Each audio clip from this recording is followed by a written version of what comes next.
Power 92, y'all number one in the streets. It's your girl, Bree Specific. And on my Zoom call today, I got HUEY V. What up? How with you? How are you feeling today? Feeling good, man. I'm feeling good. It's nice out here. It's nice out here. The sun back out again. Where you at right now?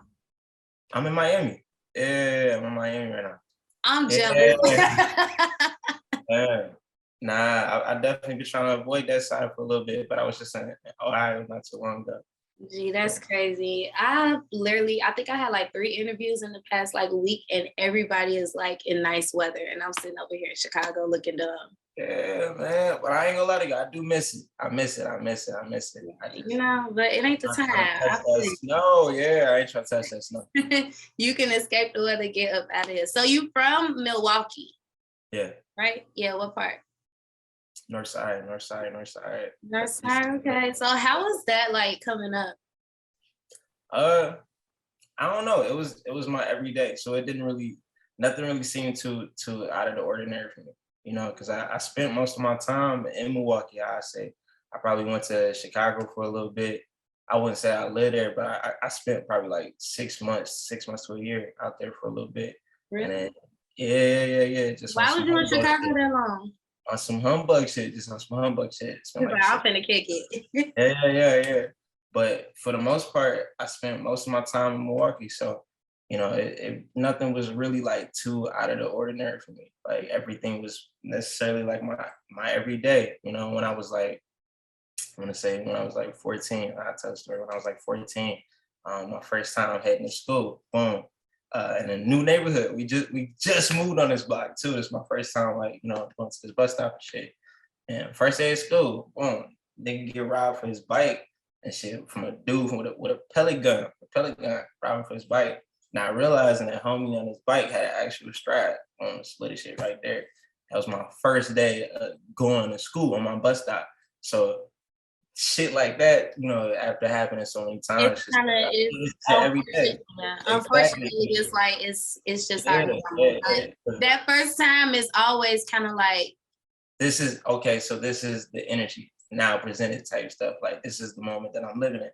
So that becomes like an everyday norm. But outside of like stuff like that, it was pretty decent. Everybody was outside type stuff. There's a lot of diversity inside of the hood. I say that, or at least after a while. At first, it started off like predominantly white, like when my grandparents is in the neighborhood type stuff. By the time that my parents is coming up, it was like one of the only Black families in the neighborhood. Eventually, it became like all Black, a little bit Asian, maybe like Filipino or something like that. So the neighborhood has changed a lot over the time and stuff like that. But I would say everybody got along pretty decent type stuff. Like we might hit the corner and be playing we might hit the corner and 20 of us and be playing football with the Filipinos for like an hour, 2 hours or something like that. Set it up every other weekend and shit. Like communities and like that. Yeah, it's interesting. That's what's up. Because it's like it's still changing, but you still get that sense of community. Yeah, exactly. Throughout your whole experience. That's what's up. So what's your favorite part about Chicago? Since you want to dip in and out. My favorite part about Chicago? Ooh, I don't know. I've been, honestly, probably downtown. Yeah. I just like the environment and the bean, the Silver Bean. The Silver Bean was the first thing that I went to on my first trip going down to Chicago. Like clubs and shit. Yeah, we went down there for, I think it was like Mexican Day Parade or some shit like that. Oh, the Puerto Rican Day Parade? Yeah, Puerto Rican Day Parade. Yeah, that was my that whole weekend. You feel me? It was lit. Probably downtown. That's crazy. I have never been amazed by the bean. I always been like, why did they just put this giant? But that's because y'all. Wait, are you from Chicago? Yeah, I'm from here. Oh, yeah, see, because you from down there. It's different. What? I'm like, yo, why did y'all decide to do that? But the one thing that I do love about Chicago, downtown Chicago, like you can never just say that you've experienced every part of it. Like it's always something new going on. You always find a new restaurant, a new like low key speakeasy or something else to do. So yeah, downtown Chicago probably my favorite side of Chicago for sure. It's fly, but I definitely gotta pop out there like more often. I'm trying to probably in the next like 3-4 months. I'm gonna say just wait till the weather get warm. Yeah, for a fact. But I might be out there in the next 2 months. If I'm correct, I might have a single dropping soon. We might be having some things in the works, so maybe it might get pushed back a little bit. But if I'm correct, March around 9th, we should be dropping a new single. So I might be out there. I gotta take a trip. Yeah, I definitely gotta take a trip. Yeah, that's like 3 weeks from now. No, for sure. We're gonna have to bring you in the studio. Yeah. So let's talk about this music. Where did it start? Like, what made you wake up and be like, I want to be an artist today? That's what I want to do. I don't know. To be honest with you, I always had like a passion for like literature type shit. Whether it be like, well, usually I'm gonna say poetry. Poetry was like my passion. If it wasn't like poetry or like African literature, African proverbs and shit like that, that was the type of stuff that I would read when I was younger. Who introduced you to that? Honestly, I don't know. It just kind of like happened over time. Like I remember one year, I'm bugging out as a kid, and my pops had to have a sit down with me, and he put a movie on called My Alpha 21. I don't know if you ever seen it or heard about it. If you've never seen it, go look it up. It's some crazy shit. Wait, what is it called?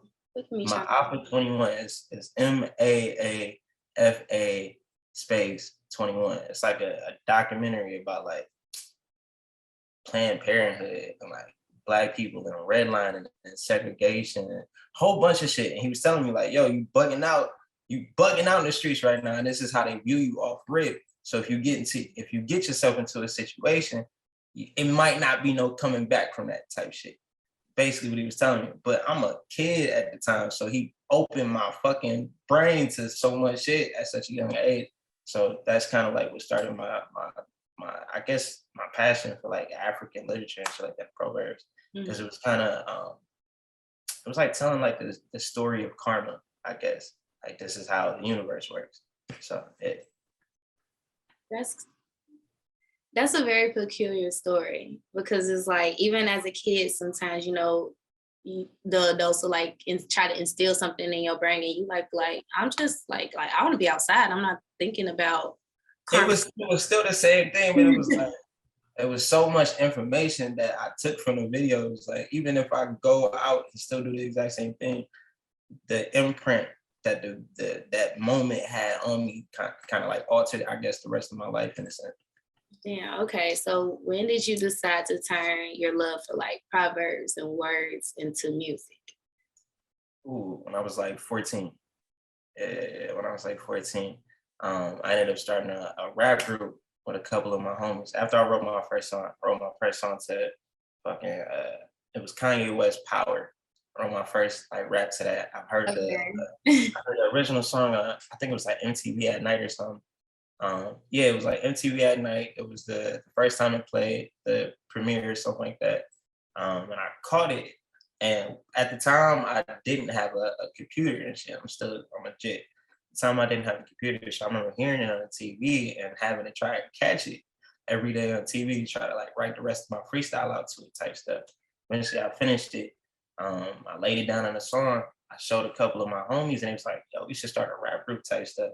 So we started a rap group called DOPE, Dreaming Over People's Expectations. I like the positive energy. Because I definitely was about to ask what did that stand for. You feel me? But we were still in school at the time, so we had to figure out a way to like, make it school, school appropriate. Yeah. So y'all were doing like the talent shows and shit? We didn't do no talent shows. We didn't do no talent shows because we didn't want nobody to look at us like it was crazy type shit. But I used to do like history programs and shit like that. Like I do like that 3, 4, 5 minute freestyle type stuff with a couple of my homies on stage and do that. And that's kind of like how I got my buzz out there, I guess, in a sort. Like how people started to take my pen serious was probably at that type shit. That was probably the first moment. How old are you? I'm 25. 25, okay. So when did you start to take music serious as far as like, okay, I think I could really make a career after this? When I was like, I say 18. Right. Was it you believing in yourself, or this was it somebody else coming to you like, I like what you're doing? A whole bunch of people told me beforehand, like, yo, this is what you should do. They would tell me all the time in school type shit. Like, even just like in the hood, on the block type shit, they'd tell me like, nigga, this is what you should be doing. But it wasn't nothing like that. It wasn't until I started to believe in myself and my ability that I thought, oh, okay, maybe I could actually do this shit. But we would always like manifest and dream about the shit as like kids. Like, nigga, when we go on tour, we gonna go to South by Southwest. No, for sure. So, but no, it wasn't until I graduated, and it was like, damn. I tried to apply for school, and my FAFSA got cut by like. Actually, I don't know if it got cut or if it just never went through. They said it never went through type stuff. Like FAFSA couldn't account for me as a person. Supposedly, this is what the story was. FAFSA couldn't account for me as a person. So it's my first day of class on campus type stuff. I was going to go for audio engineering. So what school were you at? MATC. It's local. It's downtown, downtown campus type stuff in Milwaukee. Okay. All right. So I'm taking audio engineering classes and stuff like that. So I can, work my way in. I'm like, all right, cool. If I can do that, then I can go to Full Sail University. If I go to Full Sail, then I can, I can hustle my way. If I'm an artist myself, then I could do that. I might get to tap in with producer. I'm thinking networking type wise, and low key, like if you tap in with the college students and you hustling, then that's it. Right, y'all start building together. I'm like finna be the ultimate networker in my head. So boom, I start doing that. They cut that shit to a shorter. First day I'm in class, calling attendance, they call me out. Huey. I'm like, what's up? And like, yeah, FAFSA didn't go through. You gotta go to the main office. I'm like, all right, cool. I go to the main office. They tell me, we can't let you sit down until you got your classes paid for, et cetera, et cetera, et cetera. You gotta have your. I hate the education system. Yeah. Wow. So I'm like, how do I get it fixed? Type stuff. And like, you gotta contact the IRS. I'm like, all right, cool. The IRS? Yes. So I contact the IRS. They like, yeah, we ain't got no record of you either. I'm like, nah. It's like, my taxes every year. Is it really that deep though? It's that deep. They take my taxes every year. These niggas cannot find me. So boom, that happened. All right, cool. So I can't pay for my funding. So that made me go, I gotta get this mixtape done. That same year, I took like a year to just find the correct studio, because you can record anywhere, but if your engineer not that guy, yeah. I tell people that all the time. I'm like, you can have a great song, but if it's not mixed right, you're not with the right people to master it, I cannot listen to it. Mm-hmm. Exactly. Like, I tell people that all the time. I'm glad to see you dropping some gems that a lot of young artists need to hear. Right? I'm saying. So yeah, so I took a year to find a studio. I finally found a studio, and we started recording. I think it took me about a year to record the actual mixtape too. My guy Joe, he at the time they had a studio that was like, it was in this big warehouse building on like the south side of the city type stuff. And I would pull up down there, boom. It was like one of the top floors, like big old vacant, empty warehouse building. And then they structured it for like entrepreneurs. The bottom level is like a bar and a restaurant, and then you go up, and then it's like some photographers, and you keep going up, some studios. It's a whole bunch of shit. This is like how we have our I like that. It's like giving a creative incubator. Exactly. That's kind of like how our artistic communities in Milwaukee are. But boom, so I go up there, we tap in with each other. I record my first song, which never came out, but it was like it was like a self-titled of the album type shit. It's called Get Love Song. So boom, I record that. I take a year process. After I do that, I record my first single, which is No Regrets. I'm like trying to think hard. But I recorded my first single called No Regrets, which ended up being the record that Memphis Bleek discovered me by. And so that's how that kind of comes full circle. So how did Memphis Bleek discover you? It was like, all right, so I had a homegirl, right? I had a homegirl who was like a fan of my music. She lives out in Allentown, PA. So she was having like a kickback or something. And there's this kid named Tato Venus, like A&R. So she's playing the records, and he hears the record. He's like, yo, who is this kid? She's like, oh, that's my homie. So he's like, oh, where can you tap me in with him? So I'm like, all right, cool. He reaches out on Instagram after about, I want to say like two weeks or something like that. He reached out. He like, yo, your homegirl, she put me onto your music. Da, da, da. I know somebody I can try and get you a situation. You just gotta believe in me type shit. So I'm like, all right, cool. I'll give you an opportunity. So about a month passes, I get another call back from one of his homies, and he like, yo, I know Bleek. Da, da, da, da. So I'm like, all right, cool. He like, but I need you to send me 2 more records. Otherwise, like, you know, I don't know if we could die type shit, you know, like trying to figure out whether I'm a fluke. So I'm like, all right, cool. You know, that's understandable. But I've been working on this shit for like 10 years. So that's not really a problem. So I sent him 2 more records, PME and a record that y'all about to get on the upcoming EP called Love is Overrated. And after that, they was like convinced. They sent the records out. Bleek heard all 3 of the records. And was like, yeah, this kid is it. Flew me out to New York. I went to the Nation offices, and that's kind of how we made it. You know, Okay, officially. I like that story. So did you ever have a moment where you was like, dang, like this is really about to happen for me? Or did you have any moments where it was like, man, this not really finna fall through. I'm just about to just keep working on my maybe something else will come up. Literally back to back. Cause like right after the calls came through, you know, for the deals and stuff like that, fucking coronavirus happened. So the whole world shut down. Yeah. The whole world shut down. So it was like shit. I was stuck in my city for a little bit. After I went to the Nation Tower or whatever they want to call it, the offices. After I went out to the offices and came back to the city, everything shut down. So from like March up until, I don't know, it might have been like 3 months. It felt like 2-3 months. Everything shut down. So I couldn't even get back out to like, or go out to Miami to actually like touch down, meet the rest of the team, go to the studio. Yeah, especially in early COVID. I feel like early COVID was like everything just paused, like frozen, because it was like we can't even plan. Like we can't even plan to do nothing because we don't even know what's about to happen with the world. So it was a point in time we couldn't even come outside. Like literally, we couldn't come outside. Like it used to be bad. I don't think people really remember like that. It used to be bad. Anxiety would have been through the roof. Like it's like the opportunity, because it doesn't sound like you were like looking to like get signed up. It just seemed like you was just working like a craft at the moment. Yeah, well, I always believed in going like the independent route originally, but it wasn't until like they tapped in. And I ain't gonna lie, like kind of just divine time and time aligned, like with Corona happening, I was like, you know what, like, and I kind of already knew about it because in December I had been talking about it already. I had been talking about it already. I remember like sitting in a room and I was talking to my brother and some shit, and I was like, yo, you ain't been peeping, like what's going over there in China? And he was like, nah, what you talking about? And I showed him the videos and he didn't take me serious at first.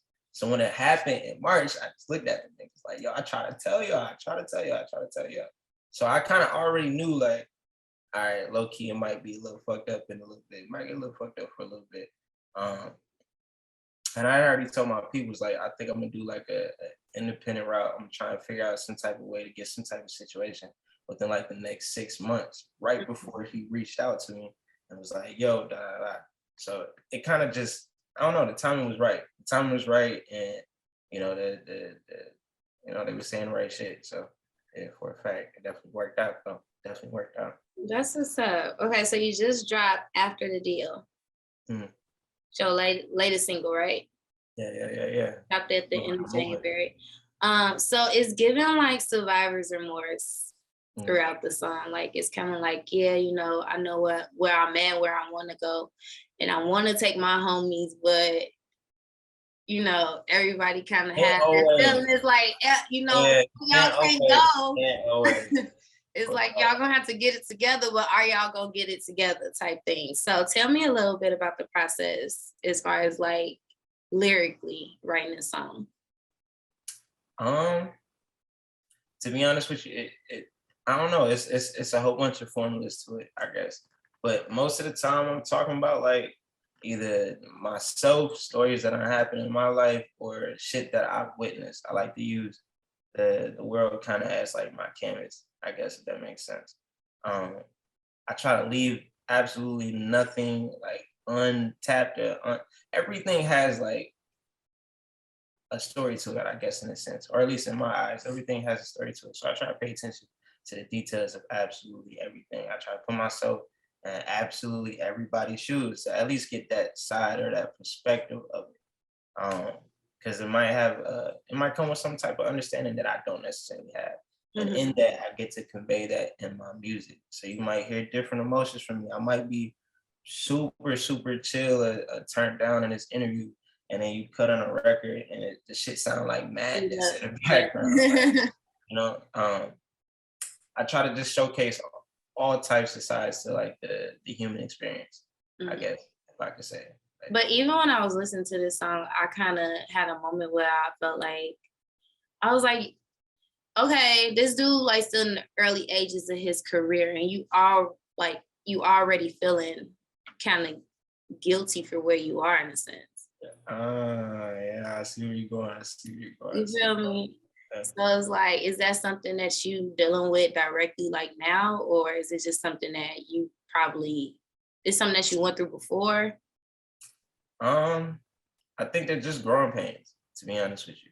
I think it just comes with the experience, or at least with the journey. Like, in separation comes like, what's the term, like, you know, a separation makes the heart grow fond or something like that. Like, you know what I mean? I ain't gonna lie to you. I don't know. I know you're going, but I don't know. Yeah, like separation makes the heart go fond type stuff. So just being away from the crib, being on the road, sometimes you just wish the people that, you know, were around and know you the best, or like, I wouldn't say love you the most, because you never like necessarily know how much someone loves you, or no, you necessarily never know how much someone loves you. But people who know you the best, I guess, you want them to be around for those experiences, and sometimes they can't be because of their own doings. So you can't necessarily have them too close to you, because they're kind of like self-destructive, I guess, in a sense. And that's not just for like family, that's for fucking friends, associates, people you may meet in school. Like, you just gotta know where to put people, I guess. Are you good at setting boundaries? Yeah, but I'm not gonna lie to you. I'm super passionate and I'm super loyal. So sometimes no, I don't feel. See, you getting this remorse again. I feel like you shouldn't feel bad about it. Like, I think setting boundaries is a very healthy thing. Oh, super healthy. Oh yeah. No. I'm cool with cutting motherfuckers off. I love that shit. That's my shit. That's my shit. But when you care about somebody, it's like you might be more willing to work with a person.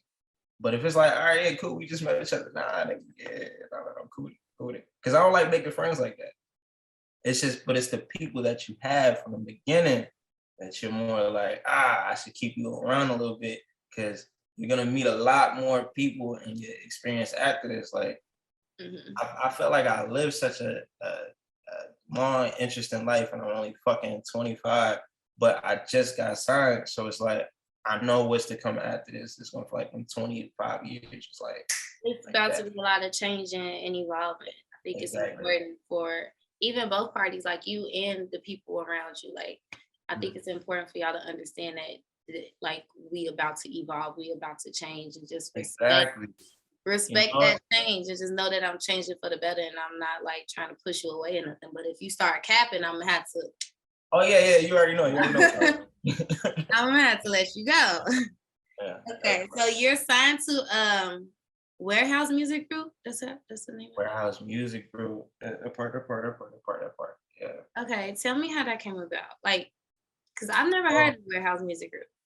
Oh well, that's actually how I got signed to the Nation. Like, it's through Warehouse. They're the discovering group, I guess. They're the Lincoln chain. So really, they're the ones who brought me to the forefront. Where are they based out of? Miami. That's why I'm out here. Yeah. Okay. I'm like, what is Warehouse Music Group? I have to check it out. To the front for a little bit. Hold on. Okay. Yeah. Let them know. For a fact, not definitely. Yeah. WHMG, man, Warehouse Music Group. They flew me out to Miami, kind of put me through my developmental stage and stuff like that as an artist. So definitely, you know, if you know any artists or if you are aspiring artist, go ahead, definitely tap in, let them know that Huey sent you, nigga, so I can get that discoveries fee. You For feel me? sure. Now we can definitely change your life. We can definitely change your life. For sure. So did you have, during that process, did you have any thoughts about like, well, maybe I should just stay independent, or maybe I should wait around and see if any other, you know? What, not to wait around for other people, but it was, to be honest with you, I've always seen it in my head doing it like as an independent artist. So I wasn't necessarily waiting on anybody. It was just, you know, you link in with the right people, and then when you realize that the things that you're looking for are mutually the same things that they're looking for as well, and you find genuine people, you keep them around you because you respect each other's minds. So when I linked in with Bleek, and I met, you know, Warehouse Cheech and Bo and PJ, you know, it was a respect. It was a respect there. So it was like, okay, yeah, cool. I'll tap in with y'all. And ever since then, you know, shit has been on the up and up. So yeah, it definitely worked out. But I'm always for having an independent mind. But if like 10 years down the line, they ask me, hey, do you want to run some shit or do you want to start your own? That's probably what it turned to. But I definitely not, most likely not signed to another label. Yeah. Okay, that's what's up. Do y'all have any other artists, or is it just you? No, so we just actually signed a new artist, 4040, man, 4040 from New York. For a fact. You need to DM me all these people, because I got you. I'm gonna type in. I definitely need to tap in. Yeah. Okay, so you're currently on tour right now. Mm. Yeah, well, Freeway, Petey Crack, Beans, Bleek. It's a lot of people. I think if I'm correct, Freeway just signed a new artist too. I can't remember his name right now, but I think there's like 2 more people in there. DJ Crazy, 101. I can't remember his name, but he got that one. He got a hit right now out of Philly. That's that shit. I ain't gonna lie to you. It's that shit. I cannot remember what it's called, but I was just hey Selena. Yeah, you don't know what I'm talking about. Okay. It didn't work its way out there. You go ahead. Oh my, you need to plug me in. Yeah, but not definitely. It's definitely it's fun. It's tiring though. Like back-to-back flights every damn day. It's exhausting. Everybody says that. Yeah. I think that's everybody's. They're like, yeah, I love being on tour, but it's just like tiring. Like, it's exhausting, man. It's exhausting, but the food is amazing. So that's always cool. We went to Atlanta. It was my first time being there too. So that was fun. Yeah, Stankonia Studios. Yeah. Shout out to the DJ Coalition for that. But my last show was just not so long ago. I think it was in Reading. Yeah, Reading. With Beans, Petey Crack, Freeway, and Bleek. It was recently when they just threw a picture or something like that, a little throwback picture. Like it's definitely been lit. It's been lit. It seemed like everything is just moving. It's moving fast, but it's moving at the right time. Yeah. Like, because I've been out here for about 2 years type stuff. So, you know, first you gotta take your first year to develop as an artist, figure out who you are as a person, et cetera, et cetera, et cetera. You know, where you want to fit your way into the industry. But after that, you know, you get into the field, you get to ball out. So this is like my first year to ball out. For sure. So what's next for HUEY V? What can we expect in 2020? New EP, definitely new EP. When is it dropping? I can't give you a specific date yet. I can't give you a specific date yet. I can't. The exclusives. Yeah. No, I can't give you that. Not just yet. But I could tap in with you. When we back around the time. Definitely for a fact, and give you an exclusive or something like that. I might give you the first look at a song or something. I might tap in with the radio station, pull up or something like that. For a fact. Hopefully. Right. I mean, we ended our like mass mandate next week, so hopefully you could. Oh yeah. No, because they haven't been letting nobody in here but us. Yeah, I got you. Now for a fact, we can definitely do that. But yeah, new EP on the way, new videos on the way. I told you March 9th, for More Love. Definitely. And we might have a remix on the way too, so keep your eyes out for that. That's the exclusive. I'll give you that. We might have a remix on the way for after too. We got any features we can look forward to? I can't give you the name, but definitely. But definitely. You're bugging me. You're bugging me. What do you say? Yeah, you can give me an exclusive. Nah, he ain't say that. Nah. Yeah, for a fact. But I also got another single coming out soon, probably in March.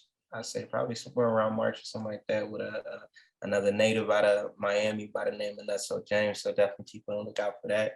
For the music video, yeah, that should definitely be super, super nice. And Chicago should feel that. It's one of them hard ones. That's one of them hard ones. You know, we like hard drill music. Yeah. You know, that's Chicago thing. But thank you for chopping it up with me. Let everybody know where they can find you on all social media. Oh yeah, you can find music. Oh yeah, you can find me on IG at HUEY V, YouTube by the same name, Facebook, exact same thing on Twitter, Apple Music at HUEY V, and go check out my first EP As Above on all streaming platforms and my latest single After the Deal out right now. You can find the video on WorldStar or on my YouTube. So make sure you tune in. First day we did 1 million views on WorldStar. So make sure you definitely go tap So crazy. Yeah. You feel me? Pop the bottle. Come on. Yeah, no, for a fact. But no, we definitely got a lot more coming. Announcements, all types of stuff, shows. Oh, South by Southwest, for a fact. Make sure you tap in. I meant to ask you that. Yeah. No, I got you. No, make sure you tap in with South by Southwest. We should be down there, I want to say March 15th through the 20th or something like that. I got some shows coming up. So for a fact, you know, if you're a local radio station, anything, you know somebody down there, I can tap in, I'll tap in with them. For sure. I got you. For sure. Well, I enjoyed this. You know, sometimes it'd be tough, you know, having interviews, people. I know, I like talking. Yeah, you like to talk. I love that. Keep that. Keep doing that, okay? Perfect. All right, well, you have a great day. You too. I appreciate y'all. No problem.